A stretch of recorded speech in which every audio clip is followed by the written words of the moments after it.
এই নেন মা আপনার চা। বৌমা তোমার গালে কি হয়েছে? মোর পোলাই কি তোমার গায়ে আত্ম হচ্ছে? মা কিছু না আপনার পোলার কোনো দোষ নাই, অফিসে অনেক কাজের চাপ তো হের লেগে রাগ গিয়া।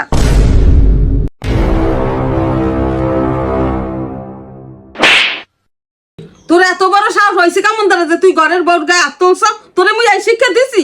কি করবো মুই কাজের চাপে মাথাটা গেছে খারাপ হইয়া কথার কাটাকাটিতে গায়ে একটু আতুড়েছি। রাগরে মাথায় রাগ, মুই তো তোর একটা মারছি, তোর মাথায় রাগ করছে না? তাই মোরে মার, তুই মার। তুই মোরে যেরকম সম্মান করো তোর বউরে ওইরকম সম্মান করতে পারো না? যে মেয়েটা সবকিছু ছাড়িয়ে তোর দ্বারা চলে আইছে, এই মেয়েটার তুই কষ্ট দাও। তোরে মুই শেষবারের মতো কইতে আছি, ফিরে যদি এইরকম কিছু হয় হেলে তোর মারছেই খারাপ কেউ হইবে না।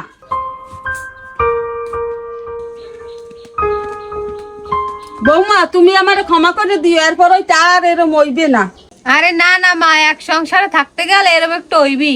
বৌমা দোষটা মোর, পোলাডারে ঠিক মতো মানুষ করতে পারি নাই।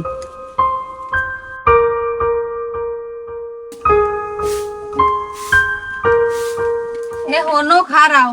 তোরা একদিন না মানা করছে অফিসে যাওয়ার সময় পিছে ডাকবি না? এই দেহ মোর বাপে তোমার লাগে এই শার্টটা পাঠাইছে। ওই জামা ফেরত পাঠাই দাও, কে?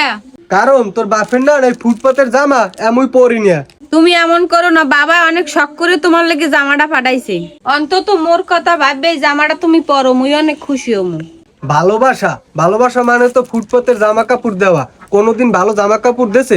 এই যা চুপচাপ যাইয়ে দিয়ে আয়। তুমি মোর লাগে সবসময় এরম করো।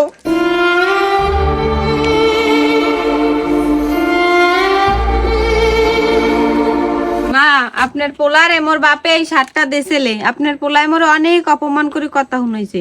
মোর আর ধৈর্যের কুল হয় না, আপনি কিছু একটা করেন।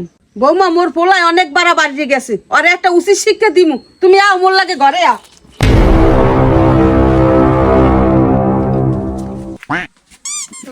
অকিও মা তুমি অরলেই যাও কই? ওরে আর বাপের বাড়ি দিয়েইতে যাই। ও মোর বউ, ও মোর কথা ছাড়া বাড়িতে এক পা জায়গাও লড়বে না। আয় ঘরে আয়। ছাড় আরে ছাড়, তুই যেন না ভালো হবি হেদ না তোর বউ আইবেরি আইবে। এ আয় মোরা আয়।